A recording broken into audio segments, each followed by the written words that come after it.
The proposition was, at its heart, an act of supreme desperation. King Edward of the Evernight, sovereign of the shadowed spires and the crimson rivers, sat alone in the vast silence of his study and considered the merits of a lie. For 6 days now the pressure had been a physical thing, a tightening in his chest like a suit of armor worn one size too small. The Royal Council, a parliament of ancient vampires with veins like withered roots and ambition as cold as cryptstone, had delivered their ultimatum. A marriage. A political alliance with the northern houses, cemented by a union with Lady Seraphina, a woman Edward had only ever seen in a series of oil paintings, each one colder and more lifeless than the last. Her painted eyes held the flat, glassy sheen of a predator staring at property. The thought of binding his eternity to hers was a kind of death he had not yet experienced. He pushed the latest portrait away, the gilded frame scraping against the polished obsidian of his desk. The room was a cage of shadows and moonlight, the tall arched windows showing a sky bruised with the deep purple of a coming dawn. Outside, the city of Nocturne slept, but here, in the heart of the royal spire, duty was a sleepless predator. He could feel the weight of his crown even though it sat on a velvet cushion across the room, its silver points like teeth in the dim light. It was a weight in his bones, a chill that had nothing to do with the night air. He was a king, yes, but he was also a prisoner, shackled to a throne he had never asked for. "They will not relent, Your Majesty," a voice said, soft as dust settling on a forgotten tomb. Alastair, his chamberlain and the closest thing he had to a friend, stepped from the shadows near the door. His face was a roadmap of centuries. His posture stooped not from age, but from a lifetime of carrying secrets. He held a silver tray with a single crystal goblet, filled with the dark, ruby-red vintage Edward favored. Edward didn't look at it. The thought of feeding felt like just another chore.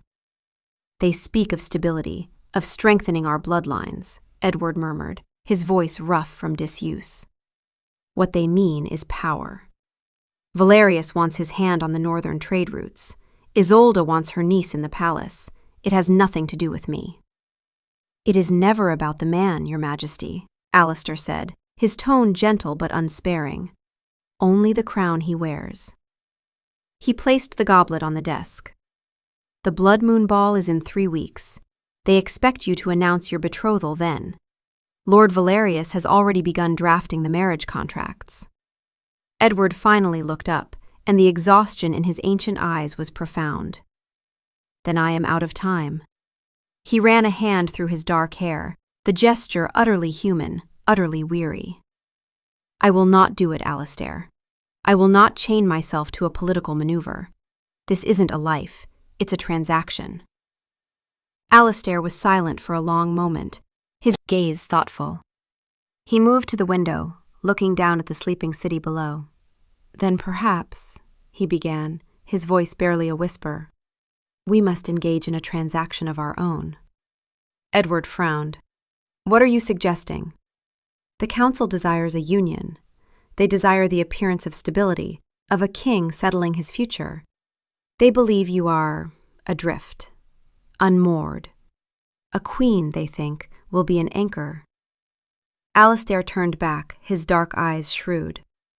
"But the contract does not specify which queen. Not yet." A seed of an idea began to form in the barren landscape of Edward's mind. "You mean I should find my own candidate? Another highborn lady to pit against Seraphina? It would only delay the inevitable. The houses would go to war over the insult." "No," Alastair said, a rare, sly hint of a smile touching his thin lips. "Not a highborn lady. Not a political asset at all.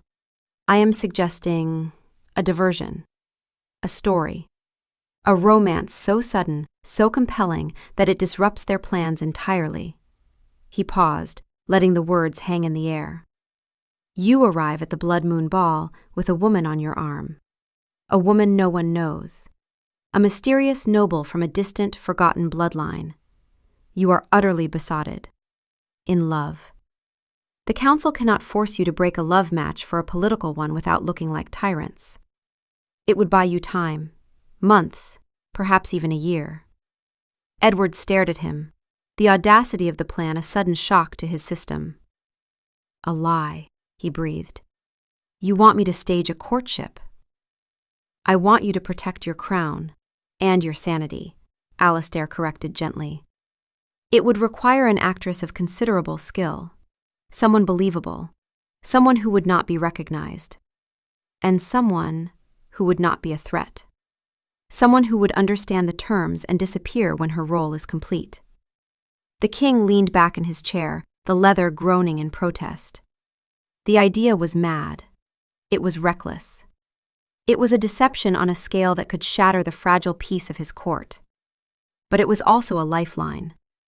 A sliver of possibility in a future that had felt like a sealed crypt. And where would we find such a paragon of theatrical talent and discretion? He asked, the sarcasm in his voice thin and brittle. Alastair's gaze did not waver.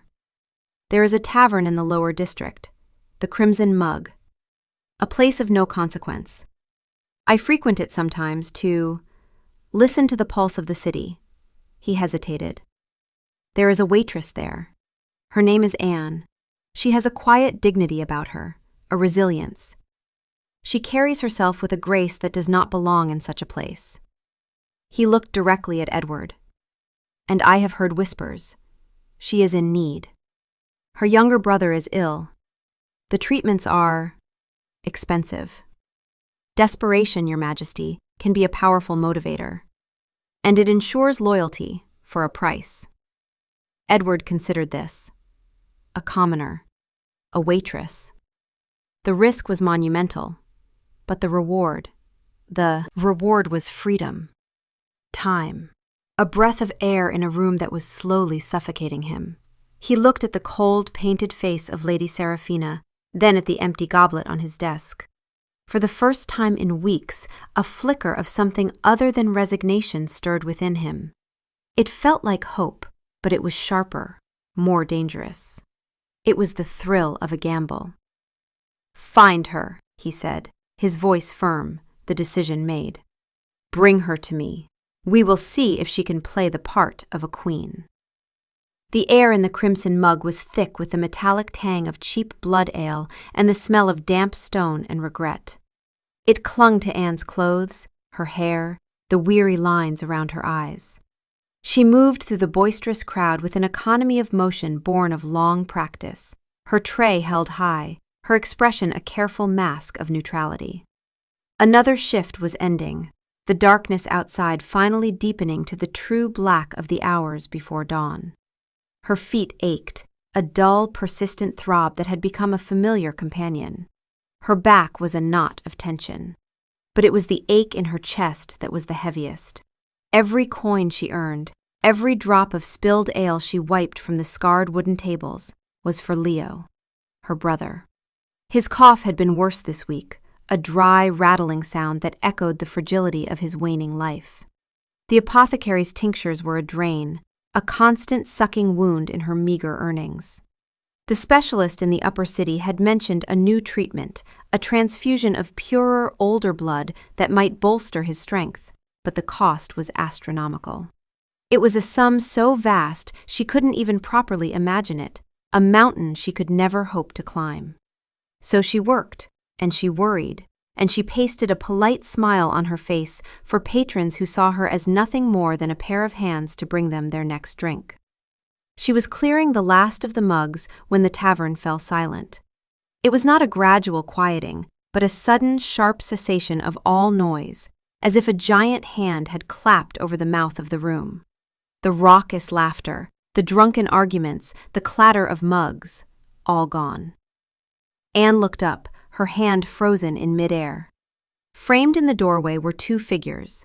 The first was an older vampire, impeccably dressed, his posture radiating an authority that felt ancient and absolute. But it was the man behind him who had stolen the breath from every patron in the room. He was tall, dressed in the severe, elegant black of the highest nobility, and he carried the night with him like a cloak. There was a stillness about him, a coiled intensity that made the very air around him seem to hum. It was King Edward, here, in her tavern. An impossibility. The crowd seemed to shrink, to fold in on itself. Vampires who had been brawling moments before were now staring into their mugs as if they held the secrets of the universe. Anne's heart, a slow, steady, mostly forgotten muscle, gave a painful lurch. The king's gaze swept the room, cool and assessing, before it landed on her. For a terrifying second, she thought she had done something wrong, that some unknown transgression had brought the wrath of the throne down upon this humble, grimy establishment. The older vampire, the chamberlain, stepped forward. "We are looking for a woman named Anne," he said, his voice quiet but carrying to every corner of the silent room. Anne felt 100 pairs of eyes turn to her. She swallowed, her throat suddenly dry. She wiped her hands on her apron, a nervous, reflexive gesture. "I am Anne," she said, her own voice sounding small and thin. The chamberlain nodded. "His Majesty requests a private word." It was not a request. They were led to the tavern owner's cramped, dusty office, a space that smelled of stale ledgers and cheap incense. The owner himself had all but melted into the floorboards, bowing so low his forehead nearly touched his knees. Once inside, the chamberlain closed the door, and the muffled sounds of the tavern disappeared, leaving a silence that was even more profound. The king stood by the room's single grimy window, looking out at the dark alleyway. He hadn't spoken a word. He seemed tired. The weight of his presence was immense, but there was a fragility in his posture that she hadn't expected. "My name is Alistair," the chamberlain said, turning to her.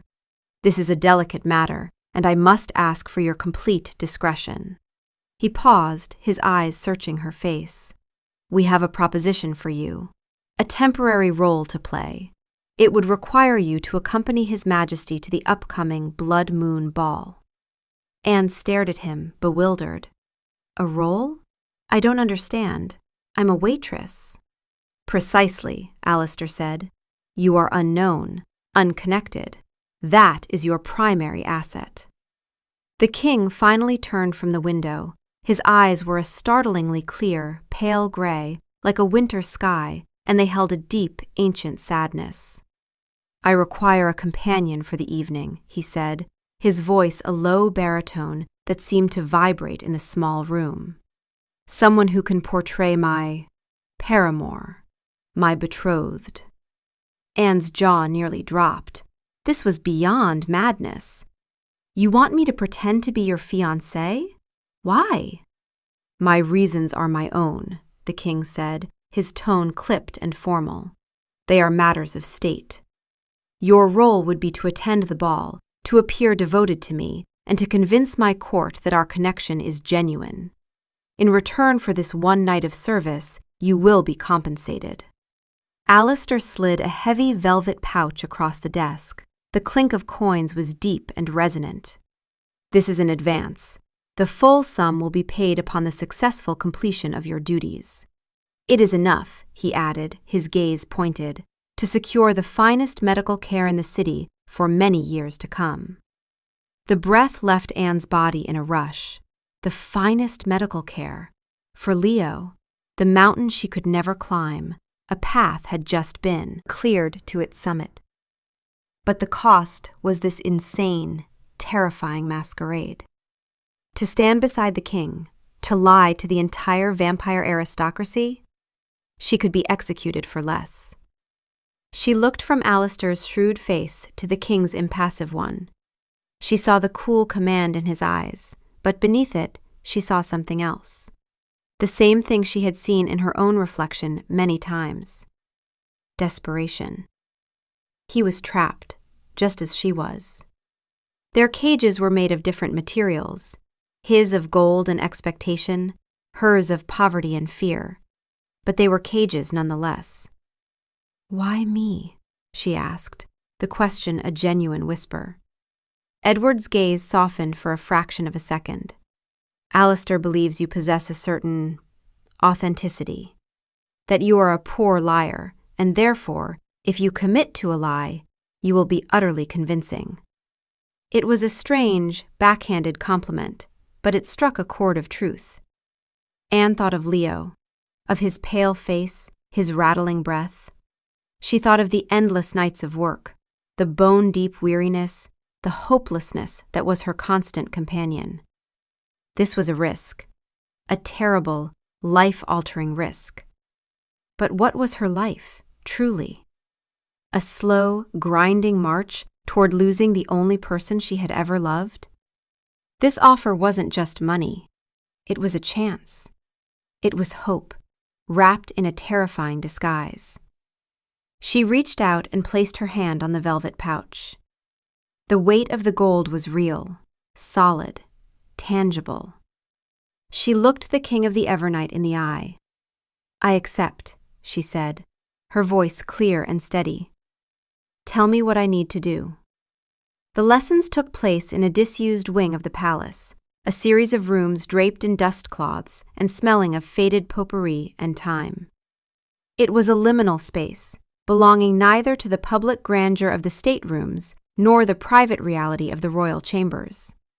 It was a stage, and Anne was its sole, bewildered actress. Alistair was her director, a patient, exacting tutor in the arcane arts of being noble. She learned how to walk, not with the hurried efficiency of a waitress, but with a slow, deliberate glide that suggested she had never been in a hurry in her life. She learned how to sit, how to rise, how to hold a goblet of blood as if it were an extension of her own hand. She learned the intricate genealogies of the great houses, memorizing names and alliances until her head spun. She was given a new identity, Lady Annalise of the Shadowfen, the last scion of a reclusive and ancient bloodline from the fog-shrouded southern marshes. The story was detailed, plausible, and felt as foreign on her tongue as a forgotten language. Edward was a remote, professional presence during these sessions. He would observe for an hour each day, his expression unreadable, his posture rigid. He corrected her pronunciation of a particular surname, demonstrated the precise angle of a formal bow, his movements fluid and economical. He was the king, and she was his employee. The arrangement was clear, boundaries starkly drawn. He was paying for a performance, and he expected perfection. Yet sometimes the facade would crack. During a lesson on courtly conversation, Alistair instructed her to engage the king in light, meaningless chatter. She was supposed to inquire about his hunting prospects or the quality of the season's vintage. Instead, feeling a flash of her usual tavern-honed impertinence, she asked, "Does your crown ever make your head itch?" Alistair froze, horrified, but Edward, after a beat of stunned silence, let out a short, sharp sound that was almost a laugh. A muscle twitched at the corner of his mouth. "Constantly," he admitted, the word a small conspiracy between them. The moment passed, the professional mask snapping back into place, but Anne had seen him. The man, not the monarch. The most difficult lesson was the waltz. Anne had never danced, not really. The king was meant to be her partner, to guide her through the steps in preparation for the ball. The first attempt was a disaster. She was stiff, clumsy, her body coiled with the tension of being in such close proximity to him. She trod on his immaculate boots twice. "You are thinking too much," he said, his voice a low murmur near her ear. His hand was a cool, firm pressure on the small of her back. "You are trying to remember the steps. Just feel the music." "It's a bit difficult to feel the music when you're terrified of breaking the king's toes," she retorted, her breath catching. He stopped, looking down at her. In the muted light of the dusty room, she could see the fine, silver threads at his temples, the faint lines of exhaustion around his eyes. He seemed impossibly old and terribly young all at once. "I assure you, my toes are quite resilient," he said, his expression softening almost imperceptibly. "Try again. Don't watch your feet. Watch me." He raised their joined hands, repositioned his hand on her back, and began to move. This time, she did as he said. She stopped thinking about the steps, 1, 2, 3, 1, 2, 3, and focused on his eyes. They were her anchor in a swirling sea of anxiety. He led and she followed, her body finally relaxing, responding to his subtle guidance. They moved together, a slow, graceful orbit in the silent, forgotten room. The dust motes danced in the shafts of light from the high windows, and for a few minutes there was no king, no waitress, no lie. There were only two people, moving to a silent rhythm. He spun her out, then drew her back in. The motion was faster than she expected, and she stumbled, her balance lost. She gasped, expecting to fall, but his arm tightened around her waist, catching her, holding her securely against him. Her hand landed flat against the starched fabric of his tunic, and she could feel the slow, steady beat of his heart beneath her palm. It was a quiet, thrumming rhythm, a sign of life in the marble statue of a king. They stood frozen for a long second, closer than they had ever been. She could feel the faint warmth radiating from him, smell the clean, cold scent of night air and old parchment that clung to his clothes. She looked up and found him already looking at her, his gray eyes wide with a surprise that mirrored her own. In their depths, she saw not the remote monarch or the exacting employer, but a profound, aching loneliness. It was a look she recognized. It was a look she had seen in her own mirror. He released her abruptly, stepping back. The space between them felt cold, charged with an unspoken energy. "The lesson is over for today," he said, his voice once again formal, distant. He turned and walked out of the room without another word, leaving Anne standing alone in the center of the floor, her hand still tingling from the ghost of his heartbeat. Alastair cleared his throat, a quiet, knowing sound in the sudden silence. The rehearsal was over, but something new, something unplanned and far more dangerous, had just begun. The night of the blood moon ball arrived like a verdict. Anne stood before a full-length mirror in the opulent suite she'd been given, a stranger staring back at her. The woman in the reflection wore a gown the color of spilled wine, a cascade of crimson silk and black lace that shimmered with every breath. Her hair, usually tied back in a practical knot, was a dark, intricate coronet of braids woven with tiny, glittering rubies that looked like drops of blood. Her face was pale, her lips stained a deep berry red. She was beautiful. She was terrifying. She was Lady Annalise of the Shadowfen. She was a lie, spun from silk and desperation. A nervous tremor ran through her hands, and she clasped them together, trying to still their shaking. This was not the familiar anxiety of a busy night at the tavern, or the gnawing worry over Leo's health. This was a deeper, colder fear. The fear of exposure. The fear of being seen for what she truly was, an imposter. A commoner playing dress-up in a world that would chew her up and spit her out without a second thought.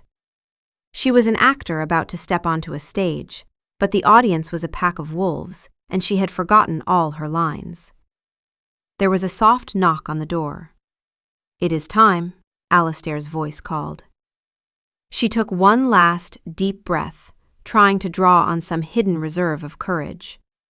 She thought of Leo, of the future this night would buy for him. That was real. That was her anchor. She opened the door. Edward was waiting in the corridor. He was dressed in formal black, a severe, high-collared tunic embroidered with silver thread that traced the patterns of constellations. The crown of the Evernight rested on his dark hair, its silver points gleaming. He was no longer the tired man from the rehearsal room. He was every inch the king, a figure of immense power and breathtaking authority. When he saw her, he stopped. His cool, gray eyes widened almost imperceptibly, and they traveled the length of her, from the jewels in her hair to the hem of her gown. For a moment, all the air seemed to leave the corridor. "You look," he began, his voice a low murmur. Then he seemed to catch himself. He cleared his throat. "The presentation is adequate." Anne almost smiled. It was the most Edward-like compliment she could have imagined. He extended his arm, the gesture formal, rehearsed. She placed her hand on his forearm. His touch was cool through the fine fabric of his tunic, but it was steady, solid. As her fingers curled around his arm, she felt a small measure of his tension, a rigid control beneath the surface. He was as nervous as she was. The realization was a strange comfort. It made them partners in this grand deception, not just employer and employee. They walked in silence through the marble halls, their footsteps echoing in the vast, empty spaces. But as they neared the grand ballroom, the silence was replaced by a rising tide of sound. The soaring notes of a string quartet, the murmur of hundreds of voices, the clinking of crystal. The gilded doors to the ballroom stood open, a brilliant maw of golden light and noise. "Are you ready?" he asked, his voice low, for her ears only. "No," she whispered back with brutal honesty. "Are you?" A faint smile touched his lips. "No." He took a breath, and she felt his posture straighten, his regal mask clicking firmly into place. On instinct, an impulse she couldn't explain, she squeezed his arm. It was a small, unplanned gesture, a flicker of genuine support in a sea of artifice. He glanced down at her, his eyes surprised.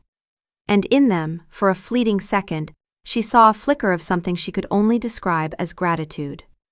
Then, they stepped through the doors and into the light. The ballroom was a breathtaking assault on the senses. The ceiling was a dome of painted stars, and from its center hung a chandelier of black iron and 1,000 shimmering crystals, each one catching the light like a trapped soul.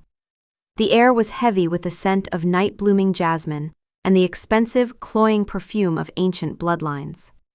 A river of vampires flowed through the room, a dazzling display of silks, velvets, and jewels in every shade of black, crimson, and midnight blue. And as they entered, the river parted. The music faltered for a beat. The hum of conversation dipped. Every head turned. Every pair of ancient, predatory eyes fixed on them. On her. The weight of their collective gaze was a physical blow, and Anne felt her carefully constructed composure begin to crumble. Her hand tightened on Edward's arm, her knuckles white. He leaned in, his lips brushing her ear, his voice a warm, steadying presence. "They are just people, Annalise," he murmured, using her fake name for the first time. It sounded strange, foreign, yet his saying it made it feel, for a moment, real. Vain, ambitious, and easily distracted by shiny things. "Smile as if you own them all. You have a right to be here. You are with me." His words were a shield. She lifted her chin, summoning the ghost of a confident smile she'd practiced in the mirror. They began to move through the room, a slow procession toward the dais where the royal thrones sat. Names and faces swam before her eyes. Duke Valerius, his face a mask of cold fury barely concealed beneath a veneer of courtly politeness. Duchess Isolde, her eyes like chips of ice, assessing Anne as if she were a horse she was considering buying. They bowed, they curtsied, they offered platitudes dripping with venom, and through it all Edward was a constant, solid presence at her side. His hand rested lightly on her back, guiding her, protecting her. He introduced her with a possessive pride that felt shockingly real, his voice smooth and certain. "Duke Valerius, may I present Lady Annalise of the Shadowfen, my betrothed." The word hung in the air, a stone thrown into a silent pool, its ripples spreading through the entire court. The performance had begun, and there was no turning back. Edward led her to the dance floor as the orchestra swelled, beginning a waltz. This was the centerpiece of their performance, the public declaration. He had expected the execution of a well-rehearsed plan. He would hold her at a respectable distance, they would exchange the scripted lines of affection they had memorized, and they would present a convincing, if passionless, portrait of a royal union. He was prepared for the mechanics of the lie. He was not prepared for Anne. He took her in his arms, one hand on her waist, the other clasping hers. She felt small and delicate against him, yet there was a wiry strength in her frame, a resilience he was beginning to recognize. The scent of her, not the heavy perfumes of the court ladies, but something subtle, like night air and wild herbs, was a startling, pleasant distraction. They began to move, their steps falling into the familiar rhythm from their practice sessions. He guided her through the turns, his movements precise and controlled. He was the king, performing a duty. But then she looked up at him, and the carefully constructed walls around his heart began to tremble. Her eyes, a warm, deep brown that seemed to absorb the light, were wide with a mixture of terror and exhilaration. There was no artifice in them, no noble hauteur. There was only Anne, a waitress from the lower district, dancing with her king in a room full of their enemies. And she was magnificent. "Try not to look so much like you're facing a firing squad, Your Majesty," she murmured, her voice a low, private joke in the midst of the public spectacle. "It's supposed to be a happy occasion." He was so startled by her candor that he almost missed a step. He had expected her to whisper one of their rehearsed lines, something about the stars in his eyes or the strength of his arms. Instead, she had offered him a jest, a small, sharp pinprick of reality in the bloated balloon of courtly pretense. A sound rumbled in his chest, a foreign, rusty thing. It was a laugh. He choked it back, but the ghost of it remained in his eyes, a flicker of warmth that he knew the watching council members would misinterpret as amorous delight. "I am simply overwhelmed by your beauty, my lady," he replied, his voice smooth as silk, playing his part. But as he said the words, he found they were not entirely a lie. She was beautiful, but it was not the cold, statuesque beauty of the high-born ladies. It was a living, breathing beauty, a vibrancy that shone from within. It was in the faint flush on her cheeks, the spark of humor in her eyes, the determined set of her jaw.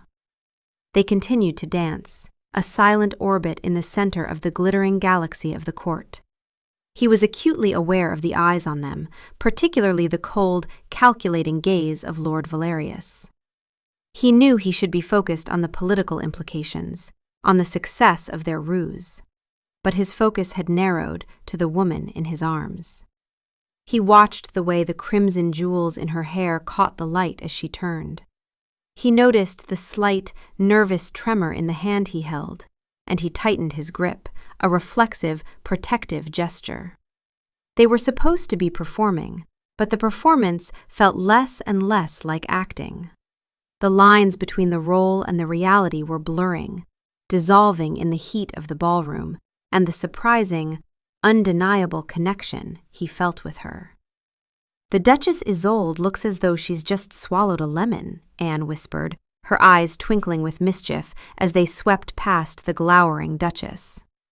"She is perpetually chewing on a lemon," Edward whispered back, the words slipping out before he could stop them. Anne's quiet laugh was a melody only he could hear, and it struck him with the force of a physical blow. When was the last time he had shared a genuine moment of humor with anyone?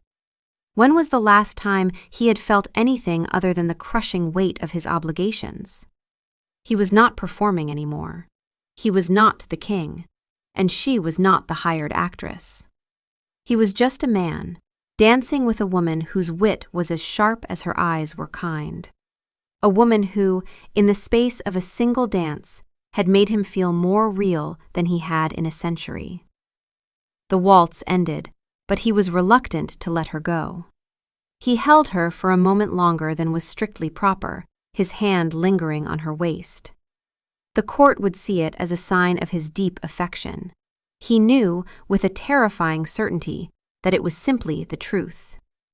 He looked down at her, and the world, the music, the crowd, the political machinations, faded away until there was only her face, her eyes looking up at him with a question she did not dare to ask. The lie they had so carefully constructed was becoming dangerously, beautifully real. The heat and noise of the ballroom became oppressive, a gilded cage tightening around them. Edward could feel the probing stares, hear the whispered speculations. He needed a moment of quiet, a breath of air that wasn't thick with perfume and intrigue. More than that, he needed to escape the performance, to see if the woman he'd just danced with was real, or if she too was a creation of the candlelight and music. "Come with me," he murmured, his hand finding the small of her back again. He guided her through a set of tall glass doors that led onto a deserted balcony. The cool night air was an immediate relief. The manicured royal gardens spread out below them, a tapestry of silver-leafed trees and pale moon-fed flowers, their scent rising on the breeze. The distant sounds of the ball were a muted murmur, a world away. Here, under the light of the full moon, the artifice fell away. Anne walked to the stone balustrade and leaned against it, closing her eyes for a moment as if to steady herself. The crimson of her dress was a stark, beautiful slash of color against the pale stone and the deep shadows.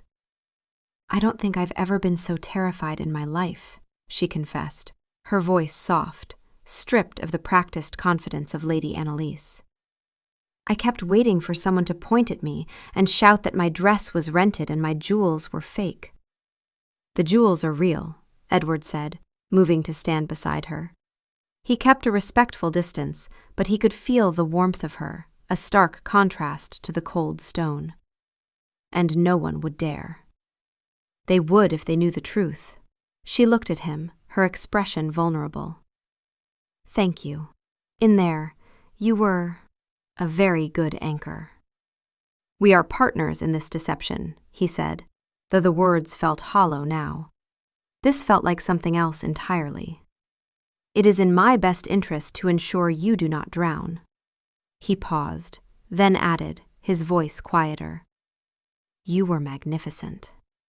A small, genuine smile touched her lips. "I was mostly just trying not to trip over my own feet, or your titles." She looked out over the gardens, a wistful expression on her face.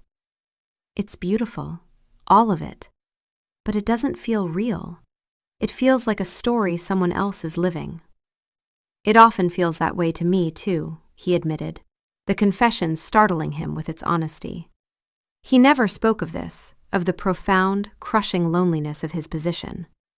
The crown was a wall between him and the world. "I am not a person. I am an institution, a symbol. My desires are irrelevant. My future is a matter for committee meetings and trade agreements." She turned to him, her gaze direct and surprisingly empathetic. "That sounds terribly lonely." He was taken aback by the simple, profound understanding in her words. No one ever spoke to him of loneliness. They spoke of duty, legacy, power. She saw the man in the cage. "It is," he said simply. The admission hung between them, a fragile, trembling thing. To fill the silence, he asked, "Alistair told me about your brother, Leo." Her entire being softened at the mention of the name. A fierce, protective light came into her eyes. He's everything. He's brilliant. He loves books, old maps. He wants to be a scholar. He sees the world with such wonder." She looked down at her hands, which were twisting a loose thread on her sleeve. "This sickness, it's stealing that from him. It's making his world smaller and smaller."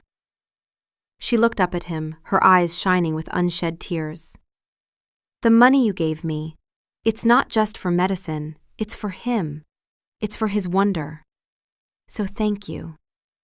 Edward was humbled by the raw, powerful love in her voice.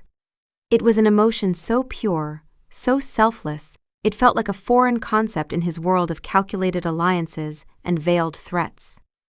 He had wielded power his entire life, commanded armies, shaped nations. But he had never encountered anything as formidable as this woman's love for her brother. "What did you want to be?" she asked suddenly, her question cutting through his thoughts. "Before all this, before you were king, when you were just Edward." The question stunned him into silence. No one had ever asked him that. No one had ever conceived of him as just Edward. He searched the long, lonely corridors of his memory. I don't remember, he confessed, and the truth of it was a cold, hollow ache in his chest. I have been heir to the throne since my creation. There was never an before. The sadness of his own answer settled over them. The charade was forgotten.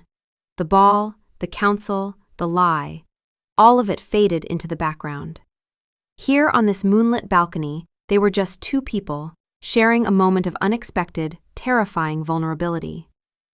A gust of wind swept across the balcony, and a loose strand of her dark hair blew across her face. Without thinking, without conscious thought at all, he reached out. His intention was simple, to tuck the stray lock behind her ear. But as his fingers brushed against the soft skin of her cheek, a jolt went through him, a spark of warmth and life that was utterly overwhelming.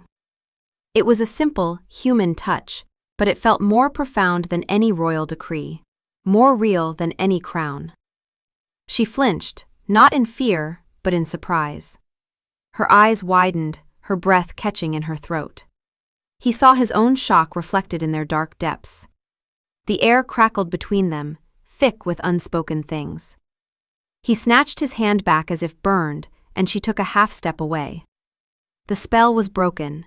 The distance returned, colder and wider than before, because now they both knew what it felt like to cross it. The charade was not just shattered, it was irrelevant. Something real had happened between them, something that had no place in their contract, and they were both utterly terrified of it. The rest of the ball passed in a blur of forced smiles and hollow pleasantries. Edward escorted Anne back to her suite, the silence between them a heavy, humming thing. At her door, they exchanged stilted, formal goodbyes. The contract was fulfilled. The performance was over. He walked back to his own chambers through the echoing, empty halls of the palace, the applause of the court still ringing in his ears. The plan had been a resounding success. The council was, for the moment, placated. Lord Valerius was furious, but impotent. Edward had won. So why did he feel so utterly, devastatingly empty? He stood in the center of his vast, silent bedchamber, the crown still on his head, feeling its weight more acutely than ever. He had been surrounded by hundreds of his subjects, had played the part of the smitten lover, had secured a victory for his own autonomy. But the only moment that felt real, the only moment that mattered, was the one on the balcony. The honesty in her voice when she spoke of her brother. The startling empathy in her eyes when she had called him lonely. The electric shock of his fingers against her skin. He had hired her to be a fiction, a beautiful lie to distract his court. But somewhere between the first step of the waltz and the last shared silence on the balcony, she had become the only truth in his world. The palace, once a symbol of his power, now felt like a mausoleum. The silence was no longer peaceful, it was deafening. It was the sound of her absence. He could not go back to the way things were. The memory of her warmth, her humor, her startling realness had ruined him for the cold, empty solitude he had called a life. For Anne, the return to her own world was jarring. She received the second half of her payment the next morning, delivered by a silent royal courier. The pouch was heavier than she could have imagined. It was a fortune. It was Leo's future, secure and bright. She sat on her lumpy mattress in her small, cramped apartment, the gold coins pooled in her lap, and she cried. They were tears of relief, of gratitude. But underneath it all was a strange, persistent ache, a sense of loss she couldn't name. She paid for Leo's treatments.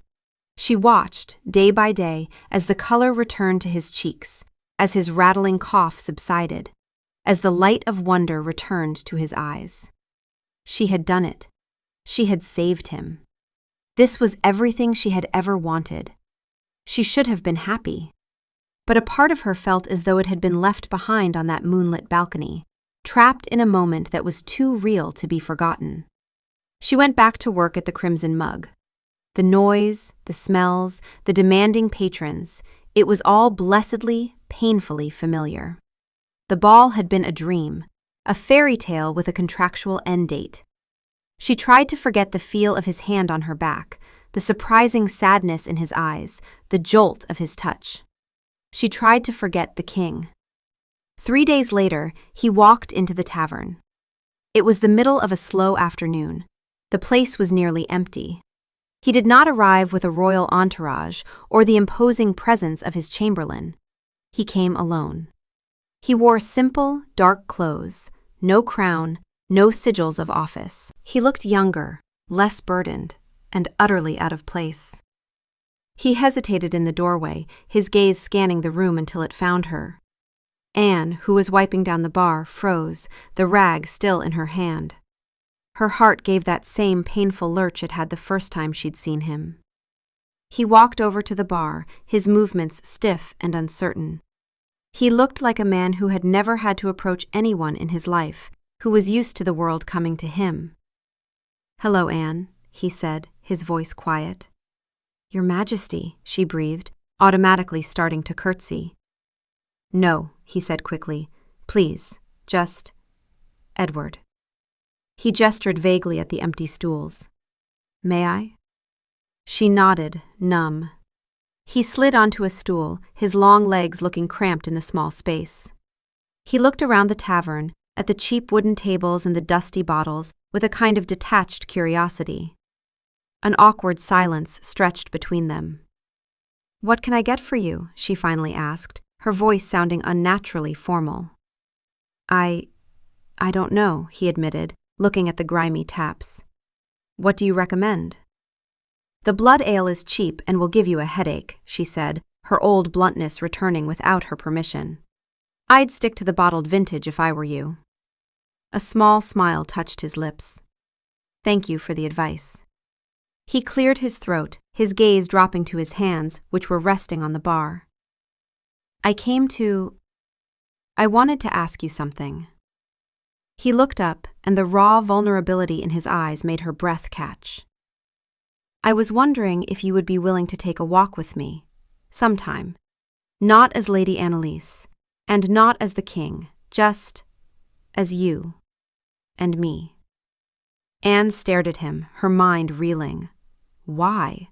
Why would he be here? Why would a king seek out a waitress? The ball was over, the deal was done. This made no sense. A cold wave of suspicion washed over her. Was this another test? Another part of the game she didn't understand? "Why?" she asked, her voice sharp with mistrust.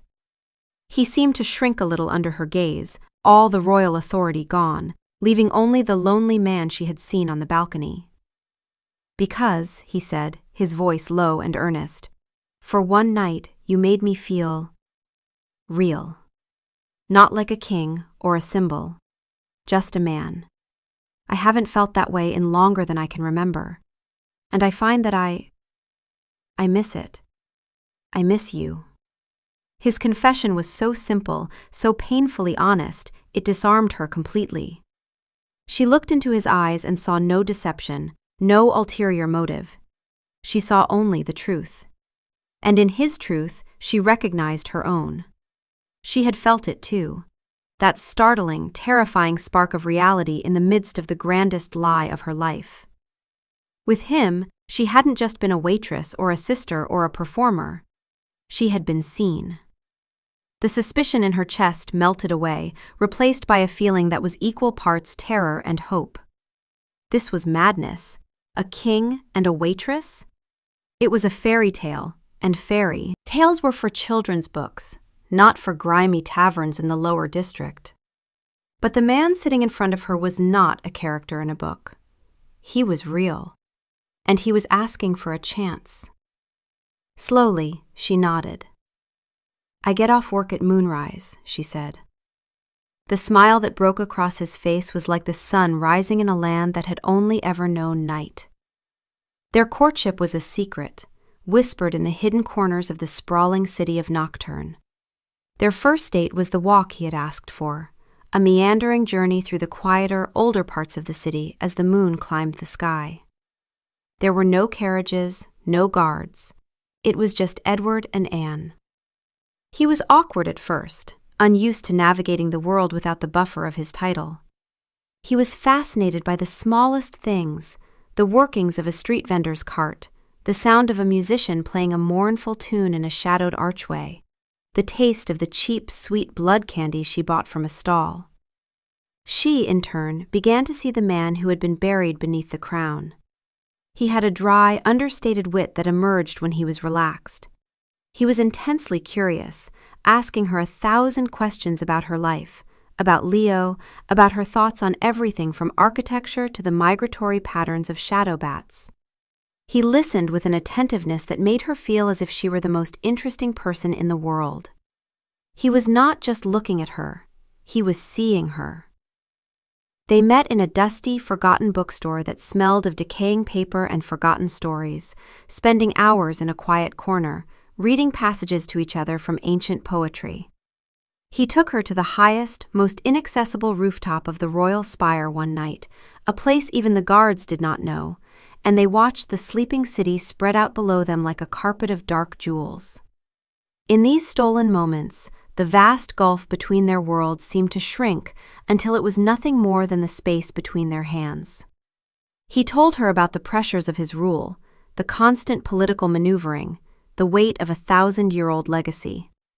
He spoke of his loneliness not as a grand tragedy, but as a simple, mundane fact, like the color of the sky. "With you," he confessed one night as they sat on a cold stone bench overlooking the city's ancient, whispering aqueducts, "the crown is just a piece of metal. The weight of it disappears. I remember that there is an Edward underneath it all." And she, in turn, found herself opening up in ways she never had before.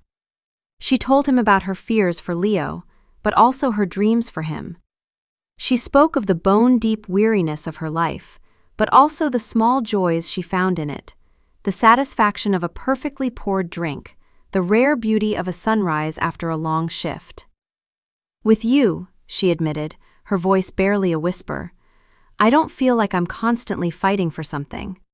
I don't feel like a caretaker or a servant. I just feel like Anne." The trust between them grew, a delicate, tenacious vine winding its way around their shared secret. The physical space between them, once so fraught with tension and unspoken rules, became a source of comfort. A brush of his hand against hers as they walked, the way he would tuck a stray strand of hair behind her ear, the gesture now familiar, intimate. The first time he kissed her, it was on that same rooftop, with the whole of Nocturne sleeping at their feet. It was nothing like the staged, public displays of affection they had rehearsed. It was hesitant, gentle, a question he was afraid to ask. She answered by leaning into him, her hand coming up to cup his jaw. The kiss was soft, searching, and it tasted of the cold night air and 1,000 unspoken words. It was a promise. It was real. They were falling in love, a slow, inevitable tumble into something neither of them had expected or planned for. It was a dangerous, impossible love, a fragile flame cupped in their hands against a gathering storm. They both knew it couldn't last, that their hidden world was a bubble that would one day have to burst. But in the quiet moments they stole from the world, under the watchful eye of the moon, it was easy to pretend that forever was a place they could actually reach. The storm broke on a cold, rain-lashed night in the heart of the royal spire. Lord Valerius, his ambition as sharp and unforgiving as his features, had not been idle. The story of the mysterious Lady Annalise of the Shadowfen had been too convenient, too perfect. He had dispatched his own agents, delved into obscure genealogies, and found nothing. The Shadowfen bloodline had died out centuries ago. The woman on the king's arm was a ghost, a fiction. And Valerius, smelling the rot of deception, had followed the trail. It had led him, impossibly, to a grimy tavern in the lower district. Edward was summoned to the council chamber. The room was cold, austere, its black marble walls seeming to absorb all warmth and light. The dozen members of the royal council were assembled, their faces grim, their postures radiating a collective, icy fury. Alistair stood near the door, his expression unreadable, but his hands clenched into tight fists at his sides. Lord Valerius stood before the empty throne, his hands clasped behind his back. He was the very picture of righteous indignation. "Your Majesty," he began, his voice dripping with false deference, "we have convened on a matter of the utmost urgency, a matter that concerns the honor of the throne and the security of this kingdom." Edward walked to the dais but did not sit. He remained standing, facing them, a king before his querulous court. "Speak plainly, Valerius. My tolerance for your theatrics is thin tonight." Valerius's eyes glittered. "Very well. We have made inquiries into the background of your betrothed, the Lady Annalise." He let the name hang in the air, heavy with sarcasm. "It will perhaps not surprise you to learn that she does not exist." A murmur went through the room. Edward's expression remained impassive, but a cold dread began to pool in his stomach. "The woman you presented to this court, the woman you intend to make your queen," Valerius continued, his voice rising, "is a fraud, a commoner, a tavern waitress you hired to play a part." He slammed a thin file down on the council table. It was filled with reports, witness statements, a crudely sketched portrait of Anne in her tavern apron. The evidence was undeniable. The secret was out. The chamber erupted. Cries of "treason" and "disgrace" echoed off the marble walls. Duchess Isolde looked as if she might faint from sheer outrage. "You have made a mockery of this council," Valerius thundered, his face flushed with triumph. "You have endangered the kingdom with this childish deception. You were played by a common charlatan, a gold digger from the dregs of the city." Edward listened to their outrage, their accusations. He looked at their cold, calculating faces, at the fury that was born not of honor, but of thwarted ambition. And he felt nothing. Their anger was meaningless. Their world of political games and strategic marriages felt like a distant, irrelevant memory. All he could think of was Anne, her warmth, her laughter, the fierce, protective love in her eyes when she spoke of her brother, the way she made him feel real. He held up a hand. The room fell silent, the council members taken aback by his utter calm. "She is not a charlatan," Edward said, his voice quiet but carrying a steel that cut through the tension. "And I was not played." He looked directly at Valerius, his gaze unwavering. "Every word you have spoken is true. I hired her. I created the lie of Lady Annalise." Gasps rippled through the room. Alistair closed his eyes, a silent prayer or a final resignation. "I did it to free myself from the chains you sought to place on me," Edward continued, his voice gaining strength. "You sought to use my marriage as a political tool, to sell my future for trade routes and influence. You have never cared for my happiness, only for the power the crown affords you." He stepped down from the dais, moving to stand in the center of the room, an equal among them, yet radiating an authority they could not touch. "You are right about one thing.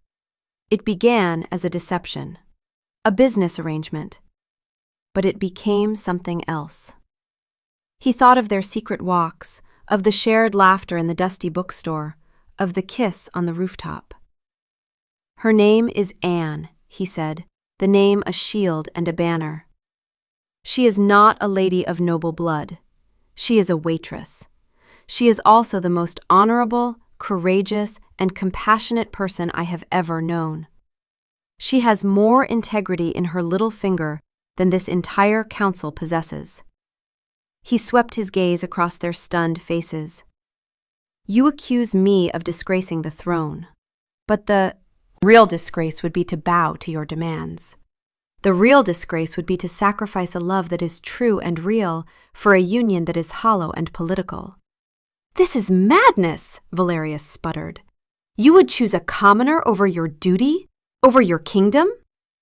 She is my duty, Edward said, the realization hitting him with the force of a revelation. Loving her is not a dereliction of my duty.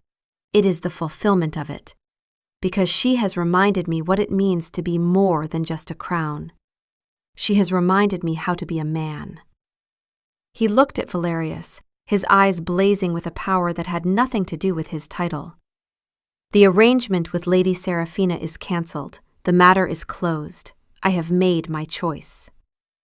He turned his back on them, on their sputtering rage and their thwarted ambitions, and walked towards the door. He had defied his council, shattered 1,000 years of tradition, and likely thrown his kingdom into political chaos. But as he strode from the chamber, he had never felt more like a king.